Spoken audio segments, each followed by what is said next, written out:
과학자들은 외계인이 존재할 거라고 거의 99.9% 믿어요. 근데 믿는다는 단어를 되게 싫어하거든요. 과학자들을 움직이는 것은 데이터예요. 우리 은하 안에 50에서 500억 개 지구 같은 행성이 있는데 그 중에 1%만 박테리아가 존재하고 그 중에 또 1%만 우리처럼 진화를 했다고 하더라도 숫자가 무시 못할 정도가 되는 거죠. 그래서 나름대로 2040년이 D-Day예요. 저희는. 그러면 이미 멸종해버렸을지도 모르는 외계 문명이 그 흔적을 찾는다는 게 우리에게 어떤 의미가 있는가?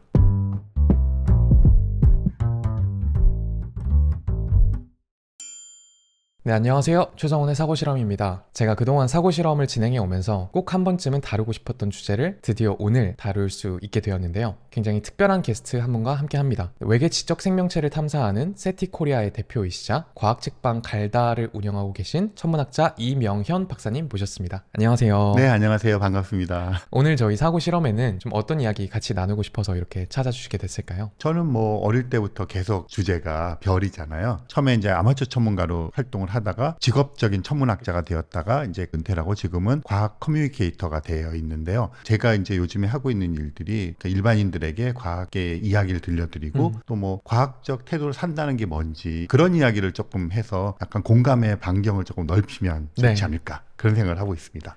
네, 좋습니다. 사실 오늘 앞에서도 제가 오랫동안 이런 주제를 다루고 싶었다라고 했던 게 사실 저는 유튜브가 등장하고 나서 우리나라 사람들의 과학에 대한 호기심이 이렇게 높았나 싶은 징후 같은 걸 많이 본 것 같아요. 특히 이제 물리학을 중심으로 세상의 원리를 사람들이 정말 많이 궁금해한다. 우주, 양자역학 그런 영상이 몇백만 조회수가 나오고 이거에 대해서 이제 명예님은 좀 어떤 생각을 갖고 계신지도 궁금합니다. 과학에 대한 관심이 이제 늘잖아요. 네. 한편으로는 자연스러운 추세고 따라가 볼 만해요. 그러니까 뭐든지 우리가 국민소득에 비례해서 뭐가 관심도가 늘어나잖아요. 어쨌든 간에 전체적인 여유가 생겼고 그런 큰 추세는 가는 것 같아요. 또 한 가지는 지금 저를 비롯해서 제 세대가 한국어로 사고하고 한글로 글을 편하게 써낸 첫 세대라고 생각해요. 그 전 세대는 한자 일본어로 사고하고 일본 책을 중역해서 번역하고 이런 시절인데 저희 세대부터는 한국어로 사고하고 한국어로 표현하니까 과학에서 하는 용어와 언어와 일반 대중의 언어 사이의 간극이 줄어든 거죠. 그 다음에 매체의 변화가 생겼잖아요. 그러니까 다양한 매체를 통해서 자꾸 듣다 보면 익숙해지는 거죠. 이제 양자역학이란 말을 조심스럽게 꺼낼 필요는 없어요. 그쵸. 몰라도.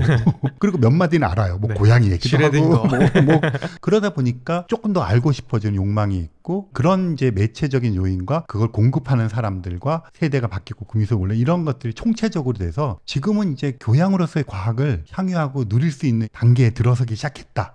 그렇게 말씀을 드릴 수 있고요. 그럼 이제 말씀하신 거에 따르면 그 과학에 대한 호기심의 토양은 여러 기술의 발전과 나라의 성장과 이런 걸 통해서 잘 다져진 것 같은데 여전히 사람들은 과학을 좀 낯설고 어려운 것으로 생각하는 허들이 있잖아요. 과학 커뮤니케이터신 입장에서 이런 허들은 좀 어떻게 낮춰야 된다 이렇게 좀 생각을 하시나요? 과학이 조금 억울한 면이 있어요. 과학의 문턱이 있잖아요. 어렵다고 생각하죠. 어려워요. 왜냐하면 직관적이지 않아요. 그냥 척 보면 이해하는 게 아니라 상대성 이론 막 공간이 휜대는데 뭐가 휜 게 보이지도 않잖아요. 진화 같은 것도 이게 몇십만 년에 의해서 일어나는 거니까 우리 눈앞에 안 보이잖아요. 포켓몬스터처럼 막 꼬리가 생긴 것도 아니고 그게 보이면 우린 진화를 공부할 필요가 없어요. 그러니까 그전에는 눈에 보이는 직관이 바로 우리가 이해하는 세상이었어요. 근데 현대과학은 그렇지 않다는 걸 얘기해주고 그런 게 이제 어려운 건 어려운 거예요. 그건 맞아요.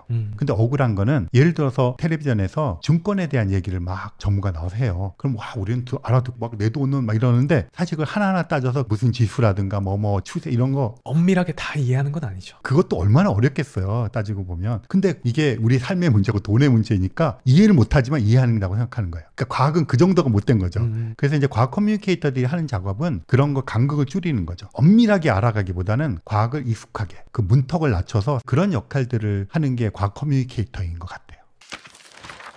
그럼 명예님이 처음 이 천문학에 대한 관심 이런 게 좀 시작된 때는 언제였던 거예요? 그때가 제가 학교를 막 들어가기 전에 유치원 때였어요. 부모님들이 다 일을 하셨기 때문에 동네에서 놀다가 저녁 먹으라고 불러서 들어가는데 거의 끝에 남는 아이 중에 한 명이었어요. 제가 어둑어둑해지는데 공 혼자 차고 자연스럽게 하늘을 쳐다보고 그러고 있는데 운이 좋게도 제가 1969년 7월 20일 날이 그날이 어떤 날인지 아세요? 1969년 7월 20일 헨리 해성? 아폴로 11호. 아, 제가 이렇게 쳐다보던 저 달에 사람이 가서 막 걸어 다닌다는 거예요. 지금도 우리가 상상하면 가슴이 벅차지만 그때는 엄청 그랬죠. 또 어린 마음에 저런 걸 해야 되겠다 결심을 했어요. 아, 그때. 그 제일 오래된 기억이 그거예요. 네. 근데 그게 뭐 천문학자인지 우주비행사 이런 거는 몰랐겠죠. 그러다가 그냥 자연스럽게 천문학과를 들어갔죠. 그러니까 미취학 아동이셨던 거잖아요. 네, 맞아요.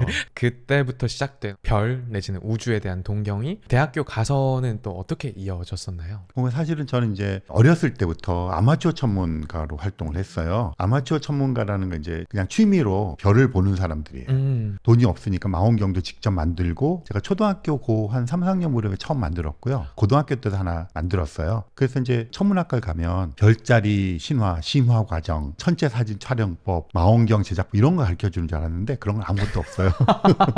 한 것도 없어요. 일반 물리학, 네. 일반 화학, 미분적 분학, 온통 그런 것만 하는 거예요. 너무 좌절했어요. 제가 보던 천문학과가 아닌 거예요. 아마추어 천문가들은 별을 정서적으로 즐기는 사람들이잖아요. 이제 직업인으로서의 과학자는 완전히 다른 영역이라는 것을 몰랐던 거죠. 그런데 그런 좌절을 약간 별을 사랑하는 마음으로 이제 극복을 해서 공부를 하게 되었죠.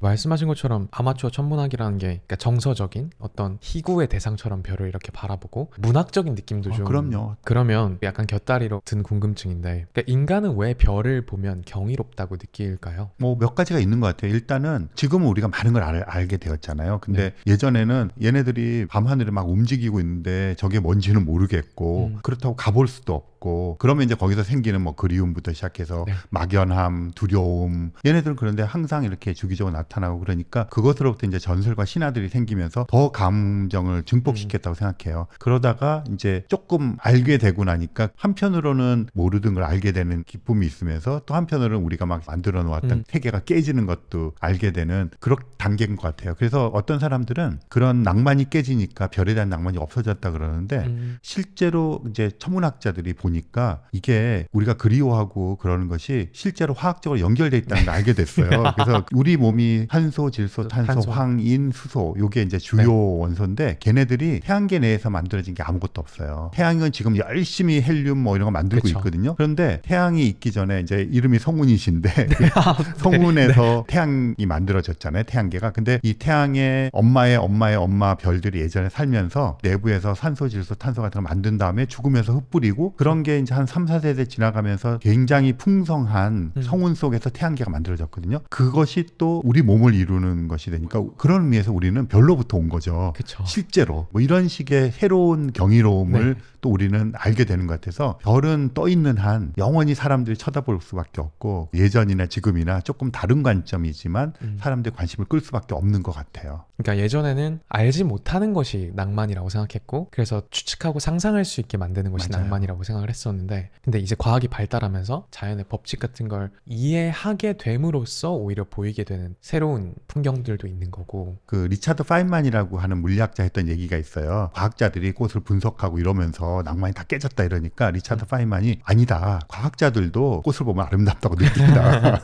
과학자들은 꽃이 있으면 그 꿀벌들이 꽃에서 나오는 자외선의 코일을 따라서 가면서 꽃과 대화하고 이런 것들을 알고 그러면서 어떻게 꽃이 다른 곳에 전달되는 이런 것들을 알고 그 경이로움을까지 느낄 수 있다. 그러니까 우리가 뭘 알아간다고 하는 것이 잃어버리는 것이 아니라 알면 알수록 더 많은 것을 느끼고 더 다른 경이로움을 느낄 수 있다. 이렇게 얘기하는 구절이 있어요. 저는 그래서 과학이라는 거 하는 건 이제 새로운 낭만과 인지적 감흥을 찾아주는 것이 과학이 발전한 비밀이라고 생각을 해요. 저는 동의가 되는 것 같습니다. 문득 궁금해지는 게 1980년대가 우리나라 굉장히 격변하던 시기였죠. 격변기죠. 맞아요. 어떤 인터넷이라는 것도 제대로 도입이 덜 됐을 때였고, 그러니까 그때 한국에서 천문학을 한다는 건 좀 어떤 일이었을까? 그렇죠. 상상이 안 가시죠. 네. 이렇게 말씀드릴게요. 서울대학교와 연세대학교 두 군데밖에 천문학과가 없었고요. 연세대학교에 천문학과 교수가 3명밖에 없어요. 서울대학교에 3명밖에 없어요. 교수란 타이틀을 갖고 있는 천문학자가 10명이 안 됐어요. 전국에. 그 우리나라에 처음으로 그 인터넷망이 깔리기 시작하는 중심지가 카이스트였어요. 거기를 백본으로 해서 서울에 있는 이제 큰 대학들의 그 망이 지선처럼 들어갔어요. 거기 제가 대학원 석사 다닐 텐데 그 학교 전체에 이메일 계정이 3개가 있었어요. 그래서 일주일에 한 번씩 조교들이 가서 자기네 교수님한테 이메일 온 거 있는지 봐가지고 프린트해가지고 이렇게 보여주고 그러던 시절이었어요. 어떤지 아시겠죠?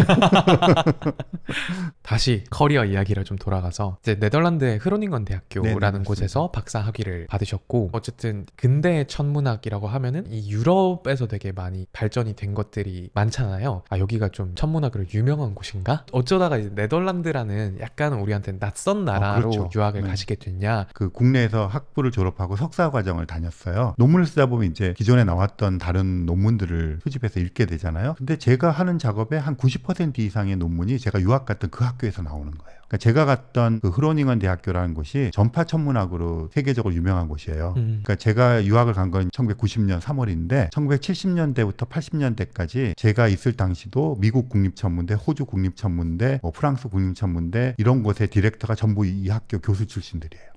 그런 식의 강점들을 이제 유럽이 가지고 있었어요. 그럼 네덜란드 유학 시절에 되게 특이하거나 뭔가 기억에 남는 에피소드 같은 것도 그 네덜란드 충격이었죠. 그러니까 네덜란드란 이 나라가 굉장히 작은 나라예요. 우리나라 경상남북도 정도 면적이고 인구도 한 1,700만, 1,800만. 그런데 학교를 갔더니 일단 네덜란드 학교잖아요. 네. 그럼 네덜란드어를 써야 되잖아요. 네. 근데 물론 이제 교수의 3분의 1, 학생의 3분의 1 외국 사람이긴 해요. 전부 영어만 쓰는 거예요. 그러니까 공문서 다 모든 것들이. 그리고 논문을 쓰는데 어느 나라 언어로 써도 돼요.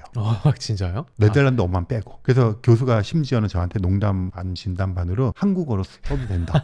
그래서 전 그 심사를 어떻게 하시겠습니까 했더니 그거를 얘기해 줄 수 있는 한국의 교수들을 모셔와서 그걸 꾸려서 하면 된다. 그래서 왜 그러냐 그랬더니 우리는 작은 나라이기 때문에 여기서 굉장히 강하게 효율성 있고 실용적으로 배워서 나가야 되기 때문에 네덜란드어로 논문을 쓰는 거는 필요 없다. 그리고 책자를 만들어요. ISBN 넘버를 박아요. 논문에. 그래서 그거를 200부 정도 인쇄하는 돈을 지원을 해줘서 전 세계 도서관에 뿌려요. 막 이런 식의 것들이 굉장히 강해요. 생존 전략이. 생존 전략이. 그리고 또 더 인상 깊었던 것은 박사 학위를 받잖아요. 그러면 무조건 떠나야 돼요. 남아서 뭐 포닥을 하고 뭐 이런 게. 국내 포닥을 못하게 해요. 국외로 떠야 돼요. 그리고 떴다가 돌아오잖아요. 뭐 몇 년 지나서 자기 학교를 못 와요. 딴 학교를 가야 돼. 되게 엄청 보이지 않게 하는. 그렇죠. 그리고 이제 천문학을 하는 학교가 4군데가 있는데 4군데마다 중점하는 게 달라요. 그러니까 저희 학교는 전파 망원경상에서 은하라는 단위를 하고 라이데이지라는 곳은 우주론 쪽에 이론적인 거를 하고 그리고 우트레흐트 대학교라는 데는 별을 중심으로 해요. 교수가 안 겹쳐요. 그래서 작은 나라가 프로페셔널하게 생존하기 위한 구도를 갖추고 그 컨센서스가 있는 거예요. 그러니까 그런 게 되게 오랜 시간 동안 축적되어 온 시민사회라든지 국가 단위의 어떤 합의가 있지 않고서는 불가능한 일이겠다는 맞아요. 생각이 그 드네요. 길드라는 거 있었잖아요. 네덜란드에서 만든 거 있죠. 직능인들의. 그렇죠. 협동조합 같은 네. 거. 그게 네덜란드에서 생겼잖아요. 그러니까 그런 전통이 있는 거죠. 그러네요. 서로 이렇게 이익을 위해서 뭉쳐 있는 거죠. 전파 천문학자 여기 다 몰아줘. 그러면 세계에서 최고의 전파 천문학을 연구하는 집단이 되는 거잖아요. 막 그런 식인 거죠. 신기하다. 아까 이제 명예님 소개할 때 이제 외계 지적 생명체를 탐사하는 세티코리아 대표라고도 이제 소개를 드렸잖아요. 전파 천문학을 연구를 하시다가 외계 지적 생명체 탐사라는 걸로는 또 어떻게 이어지시게 된 거예요? 세티라는 이게 영어의 약자예요. Search for Extraterrestrial Intelligence. 그래서 외계 지적 생명체 탐색 그렇게 되는 용어인데요. 세티 과학자들은 어떤 거냐면 외계에서 오는 인공적인 전파 신호를 포착하고 싶어해요. 이 지점에서 전파 천문학자가 세티 과학자를 겸업하는 경우가 되게 많아요. 왜 그러냐면 전파 망원경을 통해서 자연에서 오는 전파 신호를 포착하는 게 전파 천문학자들의 일이잖아요. 네. 라디오 방송에 텔레비전 이런 게 끼어들면 이게 잡음이잖아요. 세티 과학자들은 자연에서 오는 신호가 잡음이고 원래 잡음이라고 생각하는 인공적인 신호가 이제 신호인 거죠. 그러니까 똑같은 알고리즘이에요. 그러니까 전파 천문학자가 세티 과학자가 되는 거는 그냥 결심만 하면 돼요. 가장 연구 중심에 있는 집단이 세티 연구소고요. 이제 실리콘밸리 근처에 마운틴 뷰라는 곳에 네. 본부를 갖고 있어요. 근데 사실 외계 지적 생명체라고 하면 제일 먼저 떠오르는 게 UFO, 비행 접시, 그러니까 이런 거를 어쩔 수 없이 연상을 하게 되고 약간 허무맹랑한 이야기 아니야? 이런 생각이 들 수 있단 말이죠. 명예님은 과학자시고 그 세티 프로젝트라는 곳은 과학자분들이 주축이 돼서 만들어진 집단일 텐데 그러니까 이분들이 하는 외계 지적 생명체 탐사랑 소위 말하는 음모론을 믿으시거나 하시는 분들이 하는 거랑 좀 어떻게 구별이 되는 건가? 어릴 때 우리가 가졌던 외계인에 대한 막연한 이야기들 침범해올까 두렵기도 하다가 만나보고 싶기도 하고 막 이런 막연한 생각들이 있잖아요. 그것과 결별하느냐 결별하지 않느냐가 과학자의 길을 가느냐 그냥 몽상가의 길을 가느냐의 차이라고 봐요. 과학자라는 사람들은 과학적 방법론을 사용해서 이걸 접근해야 되잖아요. 근거가 뭔가를 대야 되잖아요. 제일 좋은 거는 가서 보는 거예요. 달에 가서 봤잖아요. 없어. 화성에도 무인 탐사 보내왔는데 없어. 그러면 이제 태양계 내에는 없는 것 같아요. 그러니까 이런 식으로 우리들의 생각을 정리하는 거죠. 그러면 태양계 바깥에 다른 외계 행성에 있어야 될 거잖아요. 그러면 거기 이렇게 멀리 떨어진 거 어떻게 우리가 찾아낼까 궁리를 하는 거예요. 지금 주류에서 하고 있는 궁리가 지구를 보니까 텔레비전, 라디오 뭐 이런 것들이 되게 많잖아요. 그럼 외계인 천문학자가 지구를 보면 이게 막 삐져나오고 있을 거라는 거죠. 그러면 거꾸로 우리가 어떤 행성들을 볼 때 그런 인공적인 신호가 있는 걸 찾아보자는 거죠. 그러면 그 모든 것이 사실 외계 지적 생명체가 존재해야 성립할 수 있는 걸 텐데, 이 그럼 존재할 것이다라는 거는 믿음의 영역인가요? 아니면 과학적인 추론과 통계적인 추측의 문제인가요? 과학자들은 외계인이 존재할 거라고 거의 99.9% 믿어요. 근데 믿는다는 단어를 되게 싫어하거든요. 그렇죠. 개연성 있다 이런 단어를 좋아해요. 과학자들을 움직이는 것은 데이터예요. 태양계 바깥에 있는 행성을 외계 행성이라 그러는데 2009년에 케플러 우주 망원경이라는 게 전용 망원경이에요. 외계 행성을 찾는. 그래서 그 망원경이 올라가서 하늘의 작은 영역을 관측했잖아요. 공식적으로 거의 6,500개 정도의 외계 행성이 확정이 되었어요. 6,500개 중에 수백 개 이상이 지구랑 거의 비슷한 거예요. 크기나 질량이. 그러면 이걸 가지고 온 하늘에다가 곱하면 면적을 우리 은하 안에 있는 외계 행성 중에 지구랑 비슷한 행성의 수가 되잖아요. 그 수가 작게는 50억 개, 많게는 500억 개라는 우리 은하 안에만. 그 중에 1%만 박테리아가 존재하고 그 중에 또 1%만 우리처럼 진화를 했다고 하더라도 숫자가 무시 못할 정도가 되는 거죠. 그래서 이제 이거를 근거로 해서 과학자들은 개연성 있게 존재한다. 그래서 99.9% 외계인은 존재한다. 이렇게 말을 하고 다니는 거죠. 근데 지구 나이가 이제 46억 년인데 거기서 인공 신호를 만들어낼 만큼의 지적 생명체가 존재했던 기간은 100년, 네, 200년. 네. 그러니까 46억 분의 뭐 200 정도인 확률로 그 시점에 지적 생명체가 존재하고 있을 수도 있는데, 어쨌든 그 후보 행성이 뭐 500억 개니까 확률은 충분하다. 그래서 우리는 우주적으로 보면 굉장히 젊은 문명이죠. 이제 네. 막 시작했잖아요. 네. 뭐 1901년에 라디오 정을 처음 나갔다고 치면 이제 120몇 광년 정도를 가고 있는 거잖아요. 더 멀리 떨어진 데서 우리 존재를 아직 포착도 못하는 거잖아요. 그러니까 세티는 실시간 대화가 아니고요. 흔적을 찾는 거예요. 거기서 각 시대별로 내뿜어 놨을 거 아니에요. 그들은 이미 멸종했을지도 모르지만 그런 흔적들이 돌아다니고 있는데 이게 되게 많을 수 있는 거잖아요. 그중에 하나를 찾아보자. 그런 싸움인 거죠. 그러면 외람된 이야기지만 이미 멸종해버렸을지도 모르는 외계 문명이 남긴 그 흔적을 찾는다는 게 우리에게 어떤 의미가 있는가? 그러니까 그런 질문에 저는 항상 동상이몽이라고 생각하는데요. 네. 과학자는 기본적으로 호기심이에요. 궁금하잖아요. 그런데 이 호기심을 충족하려고 그러면 기기가 있어야 되잖아요. 그러니까 세계에서 제일 민감한 기기들이 있어야 되거든요. 이거는 그런 기기들을 공급하는 기관이 뭐 인텔이나 휴렛패커드 같은 그런 데서 이 기기를 공급해요. 그럼 그 사람들도 호기심이냐? 절대 아니죠. 그 사람들은 이 칩 같은 걸 만들거나 분광기를 만들거나 새로 만들면 이거를 테스트해야 되잖아요. 자체 테스트도 하겠지만 세티 과학자들에 주면 너무 열심히 해요. 테스트를 알아서 열심히. 굉장히 고마워하면서 자발적으로 극한까지 몰아붙이잖아요.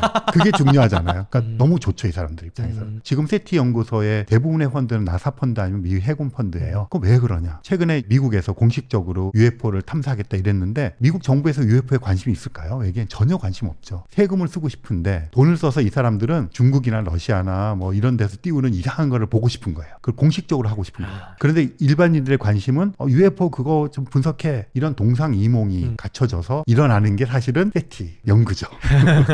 좀 신기한 것 같아요. 각자 다른 사람들이 이해관계가 모여서 가장 순수한 열망을 추구하는 형태가 된다는 게, 그게 이게 항상 네. 좀 역설적이고 아이러니인데 뭐 맨하탄 프로젝트에서 핵무 개발한 이런 것도 사실은 참여하는 과학자들은 너무 순진한 호기심을 참여한 사람도 있고 물론 정치적인 사람도 있었지만 군대에서의 목적과 대통령의 목적과 이거에 열망하는 국민들과 이게 다 다른 것이 교묘하게 한때 뭉친 거잖아요. 그래서 그런 거에 비하면 이거는 돈 좀 써도 되지 않나 이렇게 평안하는 작업 아니에요? 근데 진짜 많네요. 맨해튼 프로젝트 같은 경우에도 그때 과학이 엄청 발전했잖아요. 엄청 발전했죠. 역설적으로. 네. 제 세태과학으로 가면 지금 말씀드린 것처럼 아주 실용적으로 회사 같은 데서의 이런 테스트 베드가 된다고 말씀드렸지만 그러다 보니까 특허를 많이 가지고 있어요.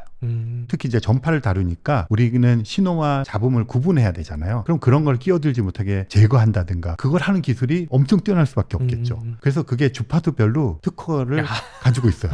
그러니까 이런 또 실용적인 그런 것도 생기기 시작했죠. 약간 문화적으로도 되게 그런 것이 외계인이라는 게 사실은 아직 찾지 못한 궁극적인 타자 그걸 통해서 우리의 정체성을 또 볼 수 있잖아요. 그러니까 가까운 거리 하나 엄청 멀리 있는 거울로 투영해보는 이렇게 한번 밀어붙여 보면 다시 한번 하늘 쳐다보게 되고 나는 뭐지? 더 크게는 인류 전체가 하는 건 뭐지? 이런 것들을 반추할 수 있는 기회가 되잖아요. 문화적으로. 그런 거에도 기여를 하고요. 근데 그러니까 세티 프로젝트라는 게 그러니까 어떤 기약이 있는 프로젝트는 아닌 거잖아요. 그러니까 생전에 현실화 될지 안 될지 모르는 것에 대해서도 어떻게 계속 그렇게 추구하는 마음을 가지고 나아갈 수 있는가, 그 과정을 어떻게 느끼고 대하고 계신지. 세티 과학자들이 얘기를 해보면 막 만나고 싶죠. 어릴 적에 SF적인 공상과 믿음을 갖고 있어요. 하지만 그렇지 못하다는 것을 깨닫는 게 과학자가 되는 거고, 그러면 지금 우리가 할 수 있는 최선은 뭔가를 해나가는 거죠. 자기의 한계를 알죠. 그리고 나서 그 다음에 어떻게 될 거지, 이렇게 가는 거죠. 말씀하신 것처럼 과정의 학문이라고 볼 수가 있겠죠. 그래서 나름대로 그 2040년이 D-Day예요. 저희는. 아 진짜요? 왜 그런 숫자가 나온 거죠? 그러니까 이런 거죠. 얘네들을 포착할 수 있는 확률을 따지는데 보통 1000번 정도의 반복 관측이 필요해요. 왜냐하면 이제 우리가 여론조사할 때도 1000명에게 물어보는 게 그러면 95% 유의 수준, 신뢰도에 도달을 하거든요. 그럼 우리가 갖고 있는 망원경의 시간, 이게 하루 20시간씩 10대의 망원경을 300일을 돌릴 수 있다. 그러면 이제 숫자가 나오잖아요. 그 다음에 투입할 수 있는 인력, 우리가 가정한 문명의 숫자, 그러면 이걸 이렇게 돌린다고 쳤을 때 몇 년이 되면 95% 유의 수준의 신호 한계에 대해서는 우리가 자신 있게 그렇다고 얘기할 수 있을까? 그게 2040년인 거죠. 그러니까 발견했다는 거랑은 약간 뉘앙스가 틀리죠. 그러니까 확률 통계적으로 의미 있는 신호라고 말을 할 수 있다. 그러니까 한계를 지어놓고 거기까지 해보고 다시 검토해서 다른 걸로 가고 그렇게 이제 시도를 하고 있죠. 어쨌든 과학자들은 뭔가 마음속에 질문을 품고 사는 사람들이잖아요. 질문이란 걸 다 하나쯤은 갖고 있으니까 과학을 하시는 것이라고 생각을 하는데, 그러니까 명현님이 마음속에 품고 있는 하나의 큰 질문 같은 게 있다고 하면 어떤 걸까요? 저는 이제 아무래도 외계 지적 생명체에 대한 거죠. 외계 지적 생명체를 만난다면 어떤 질문을 할까, 이런 거잖아요. 어떻게 보면 되게 사소한 걸 수도 있고 되게 거창할 수도 있는데, 지금 이제 양자역학과 상대성 이론이라는 것으로 지금 돌아가고 있는데 얘네들이 결합이 안 됐잖아요. 다 결합이 돼서 뭔가 하나의 방정식으로 됐을 것 같다고 하고 아인슈타인도 결국 못 풀고 죽었잖아요. 그래서 이제 저는 이거 어떻게 된 거냐, 날 좀 알려달라. 그런 것들을 물어보고 싶어요. 뭐 궁극적으로는 뭐 우주의 운명부터 시작해서 이런 것들 너희들은 얼마나 아느냐. 그러니까 저는 약간 그런 기원에 대한 질문들인데 결국은 질문을 한다는 것은 거창한 질문이 있잖아요. 그거를 쪼개서 상대방이 답할 수 있는 질문으로 쪼개서 물어보는 게 과학이거든요. 사실은 뭐 우주란 무엇인가 이거 옛날부터 있었지만 그걸 하기 위해서 우주는 어떻게 생겨났고 그럼 우리는 어떤 관측을 해요? 이렇게 쪼개는 거잖아요. 그러니까 이것도 이제 쪼개진 질문 중에 하나인 거죠. 아, 되게 궁금하긴 하네요. 그렇죠. 너무 그런 거 물어보고 싶죠. 그러면 여기서 저희는 1부 마무리하고 다시 2부로 돌아오도록 하겠습니다.